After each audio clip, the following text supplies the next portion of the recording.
Gulf ರಾಷ್ಟ್ರಗಳಲ್ಲಿ ಯುದ್ಧ ಆದರೆ ಅದರ ಪರಿಣಾಮ ಭಾರತದಲ್ಲಿ ಟೆನ್ಷನ್ಗೆ ಕಾರಣ ಆಗಿದೆ. ಕರ್ನಾಟಕದಲ್ಲಿ ಎಲ್ಲೆಲ್ಲೂ ಗ್ಯಾಸ್ ಎಮರ್ಜೆನ್ಸಿ ಸೃಷ್ಟಿಯಾಗಿದೆ. ರಾಜ್ಯದಾದ್ಯಂತ ಗ್ಯಾಸ್ ಸಿಗದೆ ಜನ ಪರದಾಟವನ್ನ ಅನುಭವಿಸ್ತಾ ಇದ್ದಾರೆ. ಗಲ್ಫ್ ರಾಷ್ಟ್ರಗಳಲ್ಲಿನ ವಾರ್ ಇದೆಯಲ್ಲ, ಇದು ಭಾರತದಲ್ಲಿ ಸಮಸ್ಯೆಯನ್ನ ಉಂಟು ಮಾಡ್ತಾ ಇದೆ. ಕರ್ನಾಟಕದಲ್ಲಿ ಗ್ಯಾಸೇ ಸಿಗದಂತಹ ಪರಿಸ್ಥಿತಿಯನ್ನ ನಿರ್ಮಾಣ ಮಾಡಿದೆ. ಗ್ಯಾಸ್ ಬಂಕ್ ಏಜೆನ್ಸಿಗಳ ಮುಂದೆ ಜನ ಕ್ಯೂ ಅಲ್ಲಿ ನಿಲ್ತಿದ್ದಾರೆ, ಅಲ್ಲೇ ಹೋಗ್ತಾ ಇದ್ದಾರೆ. ನಮಗೆ ಸಿಲಿಂಡರ್ ಬೇಕು ಅಂತ ಹೇಳಿ ಬುಕ್ ಮಾಡೋದು, ಅಲ್ಲಿ ಹೋಗೋದು. ಬೆಂಗಳೂರಲ್ಲಿ ಗ್ಯಾಸ್ ಇಲ್ಲದೆ ಹೋಟೆಲ್ಗಳಿಗೆ ಬೀಗ ಹಾಕಲಾಗಿದೆ. ಈಗೀಗ ಗ್ಯಾಸ್ ಸಿಲಿಂಡರ್ ಬುಕ್ ಮಾಡೋದಕ್ಕೂ ಕೂಡ ಆಗದಂತಹ ಪರಿಸ್ಥಿತಿ ಇದೆ, ಬುಕ್ಕೇ ಆಗ್ತಾ ಇಲ್ಲ. ಹಾಗಾಗಿ ಏಜೆನ್ಸಿ ಮುಂದೆನೆ ಜನ ಹೋಗಿ ಅಲ್ಲಿ ನಮಗೆ ಸಿಲಿಂಡರ್ ಕೊಡಿ ಅಂತ ಹೇಳಿ ಕೇಳ್ತಾ ಇದ್ದಾರೆ. ಗ್ಯಾಸ್ ಸಿಲಿಂಡರ್ಗಾಗಿ ಜನರು ಪರದಾಟವನ್ನ ಕಳೆದ 3 ದಿನಗಳಿಂದ ಅನುಭವಿಸ್ತಾ ಇದ್ದಾರೆ. ಒಂದ್ ಕಡೆ ಆತಂಕ, ಮುಂದೆ ಸಿಗುತ್ತೋ ಇಲ್ವೋ ಅನ್ನುವಂಥದ್ದು. ಕೆಲವರು ಈಗಾಗಲೇ ಸ್ಟಾಕ್ ಮಾಡಿಟ್ಕೊಳ್ಳೋಣಪ್ಪ ಅನ್ನುವಂತಹ ನಿಟ್ಟಿನಲ್ಲೂ ಕೂಡ ತಯಾರಿಯನ್ನ ಮಾಡ್ಕೊಳ್ತಾ ಇರ್ಬೋದು. ಇನ್ನು ಕೆಲವರಿಗೆ ನಿಜವಾದಂತಹ ಅನಿವಾರ್ಯತೆ ಪರಿಸ್ಥಿತಿ ಇರ್ಬೋದು, ಸಿಲಿಂಡರ್ ಮುಗ್ದಿರಬಹುದು. ಈಗ ಅಂಥವರಿಗೆ ಕೊಡಬೇಕಾದಂತಹ ಒಂದು ಅನಿವಾರ್ಯತೆ ಕೂಡ ಇದೆ. ಆದ್ರೆ ಜನ ಈಗಾಗಲೇ ಏಜೆನ್ಸಿಗಳ ಮುಂದೆ ಹೋಗಿ ಅಲ್ಲೇ ಬುಕ್ ಮಾಡಿಕೊಂಡು ತಗೊಳ್ಳುವಂತಹ ಪರಿಸ್ಥಿತಿಯನ್ನ ಈಗ ತಂದುಕೊಳ್ತಾ ಇದ್ದಾರೆ. ಮಧ್ಯಪ್ರಾಚ್ಯದಲ್ಲಿ ಸಂಘರ್ಷ ನಿಲ್ತಾ ಇಲ್ಲ, ಇಲ್ಲಿ ಗ್ಯಾಸ್ ಸಮಸ್ಯೆ ಇನ್ನೂ ಕೂಡ ಕಡಿಮೆ ಆಗ್ತಾ ಇಲ್ಲ. ಕರ್ನಾಟಕದಲ್ಲಿ ಎಲ್ಲೆಲ್ಲೂ ಗ್ಯಾಸ್ ಎಮರ್ಜೆನ್ಸಿಯೇ ಉಂಟಾಗಿದೆ. ಈಗ ಇನ್ನು ಕೆಲವೇ ಹೊತ್ತಿನಲ್ಲಿ ಮೀಟಿಂಗ್ ಕೂಡ ಆಗಲಿದೆ. ಈ ಹಿನ್ನೆಲೆಯಲ್ಲಿ ಏನಾಗತ್ತೆ, ಯಾವ ರೀತಿಯಾಗಿ ಹೋಟೆಲ್ ಮಾಲೀಕರು ಈಗ ಇದಕ್ಕೆ ಪರಿಹಾರವನ್ನ ಕಂಡುಕೊಳ್ತಾರೆ. ಯಾಕಂದ್ರೆ ನಾವು ಪ್ರತಿನಿತ್ಯ ನೋಡ್ತಾ ಇದೀವಿ, PGಗಳಿಗೆ ಅಲ್ಲೇ ನೋಡಿದ್ರೆ 2 ಹೊತ್ತು ಮಾತ್ರ ಊಟ ಕೊಡಬೇಕು ಅಂತ ಹೇಳ್ತಾರೆ. ಇನ್ನೊಂದು ಕಡೆ CNG ಸಿಗ್ತಾ ಇಲ್ಲ ಅಂತ ಹೇಳಿ ಚಾಲಕರು ಪರದಾಟವನ್ನ ಅನುಭವಿಸ್ತಾ ಇದ್ದಾರೆ. ಸಿಲಿಕಾನ್ ಸಿಟಿ ಬೆಂಗಳೂರಿನಲ್ಲಿ ಗ್ಯಾಸ್ ಎಮರ್ಜೆನ್ಸಿ ಉಂಟಾಗಿರುವ ಹಿನ್ನೆಲೆಯಲ್ಲಿ ಏಜೆನ್ಸಿಯಲ್ಲಿ ಗ್ಯಾಸ್ ಸಿಗ್ತಾ ಇಲ್ಲ.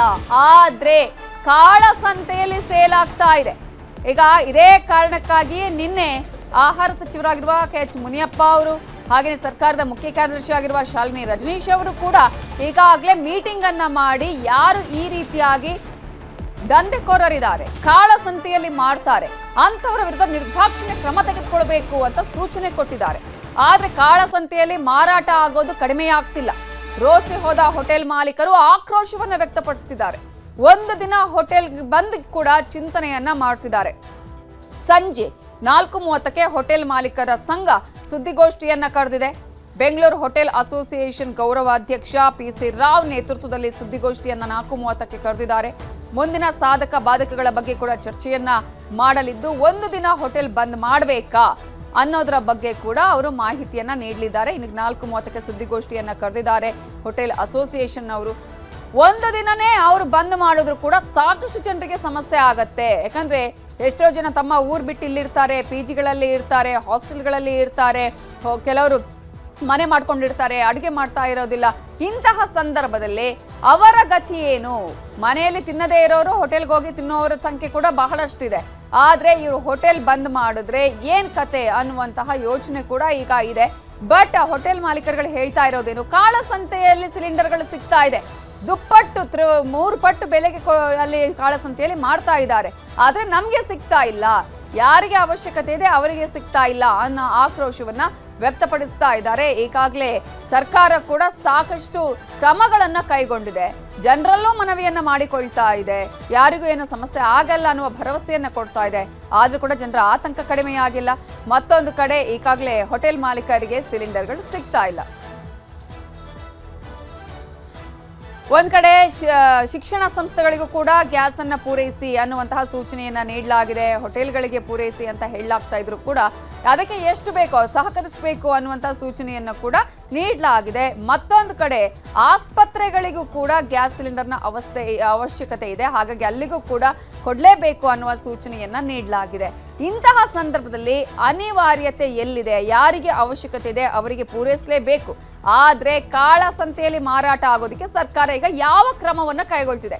ಆಲ್ರೆಡಿ ಅಧಿಕಾರಿಗಳಿಗೆ ಸೂಚನೆ ಕೊಟ್ಟಿದ್ದಾರೆ, ಬಟ್ ಆ ಅಧಿಕಾರಿಗಳು ಸರಿಯಾದ ರೀತಿಯಲ್ಲಿ ಅಲ್ಲಿ ಕಾರ್ಯನಿರ್ವಹಿಸಿ ಕ್ರಮವನ್ನ ಕೈಗೊಂಡಿದ್ದಾರಾ, ಕ್ರಮ ಕೈಗೊಳ್ತಾ ಇದ್ದಾರಾ ಅನ್ನುವ ಪ್ರಶ್ನೆ ಕೂಡ ಇದೆ.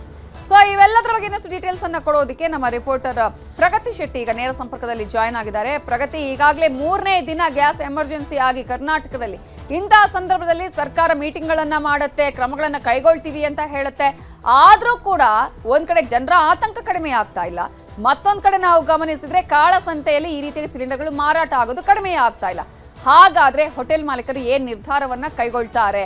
ಪ್ರಮುಖವಾಗಿ ಈಗ ಕ್ರಮ ಕೈಗೊಳ್ಳುವ ವಿಚಾರದಲ್ಲಿ ಅಧಿಕಾರಿಗಳು ಯಾರ ಮೇಲಾದ್ರೂ ಕಾಳಸಂತೆಕೋರರ ವಿರುದ್ಧ ಕ್ರಮ ಕೈಗೊಂಡಿದ್ದಂತಹ ನಿದರ್ಶನಗಳು ಸಿಕ್ಕಿದೆಯಾ, ಹೇಗೆ?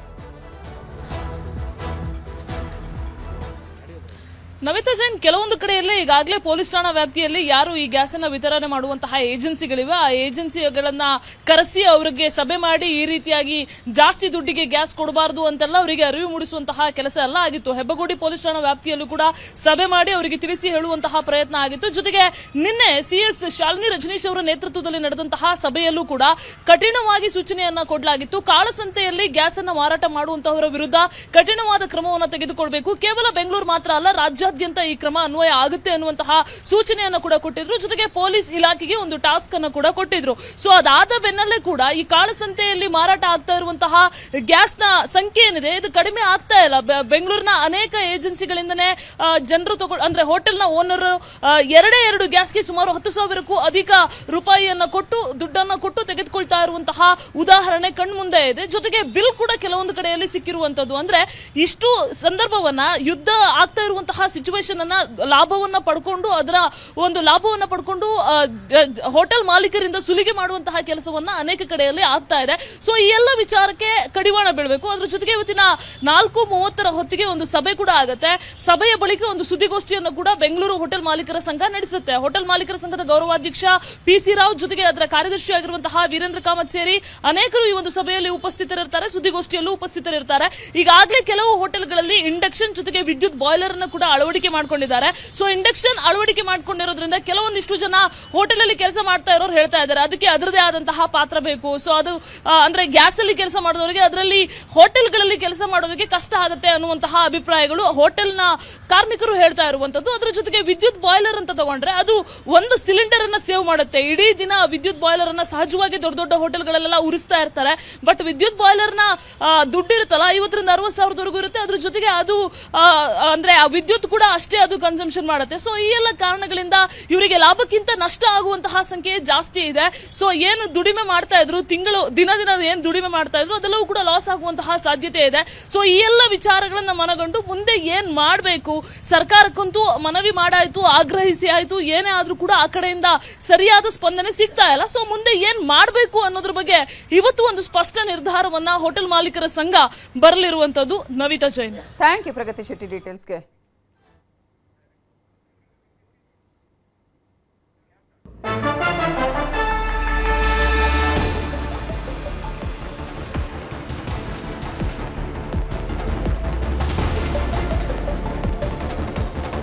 ಕಮರ್ಷಿಯಲ್ ಗ್ಯಾಸ್ಗಳ ಅಭಾವ ಹಿನ್ನೆಲೆಯಲ್ಲಿ ತುಮಕೂರಿನ ಹೊರಪೇಟೆಯಲ್ಲಿನ ಹೋಟೆಲ್ಗಳು ಬಂದ್ ಆಗಿದೆ.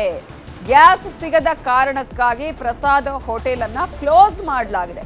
ಕಮರ್ಷಿಯಲ್ ಗ್ಯಾಸ್ನ ಅಭಾವ ಕಳೆದ 3 ದಿನಗಳಿಂದಲೂ ಕೂಡ ಉಂಟಾಗ್ತಿದೆ.